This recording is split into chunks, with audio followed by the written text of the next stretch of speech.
কারা কারা প্রত্যেক দিন ভারতের হয়ে বাংলাদেশে আমাকে আপনাকে বিভ্রান্ত করে, ভারতের পক্ষে কথা বলে, ভারতের বুদ্ধিজীবিতা করে, দিল্লির গোলামি শিখায়, দিল্লির চোখ দিয়ে বাংলাদেশকে দেখা এবং দুনিয়াকে দেখতে শেখায়। এই যে পলিটিক্যাল ডিসকোর্স আছে, এই বয়ানটাও জুলাই যোদ্ধাদেরকে আজকে ভালোভাবে বুঝতে হবে। এবং দেখেন, প্রত্যেক দিন পত্রিকায় পড়েন, মনে হচ্ছে বৈষম্য বিরোধী ছাত্র আন্দোলনের ছেলেমেয়েরা দেশের সব কিছু লুটপাট করে খেয়ে ফেলছে। দেখলে মনে হইতেছে বাংলাদেশে আর কোনো ইবলিস ছিল না 24-এর আগে, সব ফেরেশতা ছিল, 24-এ সব ইবলিস হয়ে গেছে। ঠিক উল্টা গল্পটা শিখাচ্ছে। মাদকের ব্যবসায় কে দায়ী? সমন্বয়ক দায়ী। চাঁদাবাজি করতেছে কে? সমন্বয়ক করতেছে। তদবির করতেছে কে? সমন্বয়ক করতেছে। অতএব এই যে নতুন অভ্যুত্থানের নেতা কর্মীদেরকে শত্রু বানানোর রাজনীতি চলছে, অতএব এই জুলাই যোদ্ধাদেরকে বুঝতে হবে সেই শক্তিগুলো কারা, সেই গণমাধ্যমগুলো কারা, যারা দিল্লির বয়ান কায়েম করবার চেষ্টা করছে, বাংলাদেশকে যারা নতুন করে স্বাধীন করেছে সেই স্বাধীনতার নায়কদেরকে প্রত্যেক দিন প্রত্যেক রাতে বাংলাদেশের শত্রুতে পরিণত করছে, দেশের জনগণের মুখোমুখি দাঁড় করানোর চেষ্টা করছে। এই দিল্লির বয়ানটা বোঝা আজকের জুলাই যোদ্ধাদের জন্য অতীব জরুরি। এবং এটার মধ্য দিয়ে হচ্ছে আপনি নাগরিক হবেন, এটার মধ্য দিয়েই হচ্ছে বাংলাদেশ রাষ্ট্র আগামী দিন টিকে থাকবে কিনা সেই টিকে থাকার শর্ত তৈরি হবে।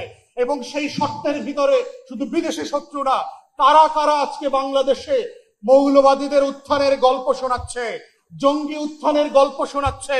এই গল্প তো আমরা 2001 থেকে দেখেছি, যে এই গল্পগুলোর মধ্য দিয়ে আমার মাদ্রাসার ছাত্র আলেম ওলামায়ে কেরাম বিরোধী দলের রাজনীতিবিদদেরকে গুম করার, খুন করার, আয়না ঘরে নেওয়ার বৈধতা তৈরি হয়েছে।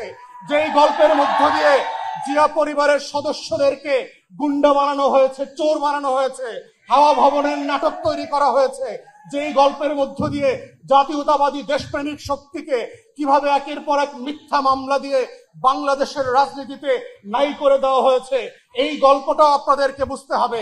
বুঝতে হবে গত 53 বছরের রাজনীতিতে নাটক, সিনেমা, গল্প, গান, ফিল্ম, ফটোগ্রাফি সবকিছুর মধ্য দিয়ে দেশের প্রেমিক মানুষদেরকে অপর করার চেষ্টা করা হয়েছে।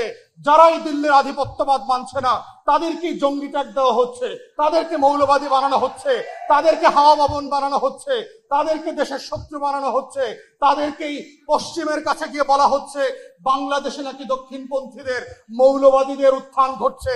এই চক্রান্ত হচ্ছে দিল্লির আলাপ এবং কলকাতার বয়ান। এই চক্রান্ত আমরা 2001 থেকে বারবার দেখেছি।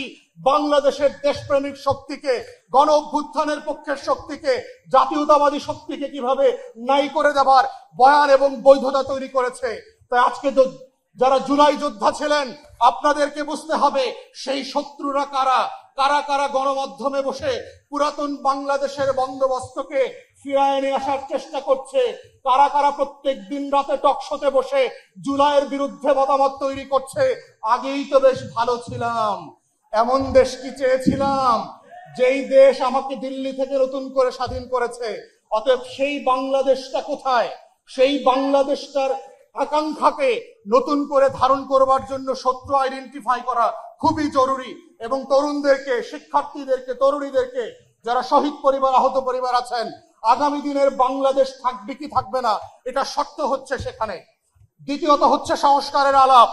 আমরা যখন নতুন বাংলাদেশের গল্প বলছি, এই বাংলাদেশটা কেমন হবে সেটা ডিপেন্ড করছে আমরা কেমন বাংলাদেশ চাই। আমরা কি চাই রাজনৈতিক দলগুলো যেভাবে গত 53 বছর ধরে বাংলাদেশটাকে লুটপাটের বিনিময়ে বিক্রি করে দিয়েছে, আমরা কি এমন বাংলাদেশ চাই যেই বাংলাদেশ থেকে $250 বিলিয়ন লুটপাট হয়ে গেছে? আমরা কি সেই বাংলাদেশ চাই যেখানে 40টা ব্যাংক রেড জোনে চলে গেছে?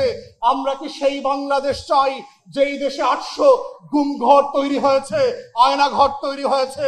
আমরা কি সেই বাংলাদেশ চাই পুলিশ, গোয়েন্দা সংস্থা, র্যাব রাতের 2টায় 3টায় গিয়ে আমাকে আপনাকে বাসা থেকে উঠায় এনে বুড়িগঙ্গায় লাশ হিসাবে ডুবায় দিবে, পাথর চাপা দেবে? আমরা কি সেই বাংলাদেশ চাই যেই বাংলাদেশে ভোট হবে না, গণতন্ত্র হবে না? আমরা কি সেই বাংলাদেশ চাই যেই বাংলাদেশে এক বংশ এবং এক পরিবারের শাসন কায়েম হবে? আমরা কি সেই বাংলাদেশ চাই মসজিদে নামাজ পড়া অবস্থায় ধরে এনে গুম ঘরে পাঠায় দিয়েছে, হাজার হাজার লাশের কবর পাওয়া যায় নাই? আমরা কি রায়ের বাজারের বধ্যভূমির সেই বাংলাদেশ চাই? আমরা কি সেই বাংলাদেশটা চাই যেই বাংলাদেশে আজাদির গল্প বললে দিল্লি আপনাকে শত্রু আর জঙ্গি বানাবে? আমরা কি সেই বাংলাদেশটা চাই যেই বাংলাদেশে নারীকে নারীর মতো করে সম্মান না দিয়ে ভোগ্যপণ্যের মতো ট্রিট করা হবে? আমরা কি সেই বাংলাদেশটা চাই যেই বাংলাদেশ আমার আপনার জীবন থেকে 17টা বছর কেড়ে নিয়ে গেছে? আমরা কি সেই বাংলাদেশ চাই ঘুম থেকে উঠবার আগে আপনি জানবেন যে ভোট হয়ে গেছে? আমরা কি সেই বাংলাদেশ চাই যেই বাংলাদেশের আমলারা প্রত্যেক দিন এবং প্রত্যেক রাতে আমাদেরকে তাল গাছ দেখায়? আমরা কি সেই বাংলাদেশ চাই যেই বাংলাদেশের সশস্ত্র বাহিনী 17টা ঘোড়া নিয়ে দিল্লির কাছে বাংলাদেশ বিক্রি করে দিয়ে আসছে? আমরা কি সেই বাংলাদেশ চেয়েছিলাম যেই বাংলাদেশে আমি আপনি অপর হিসাবে বাস করব?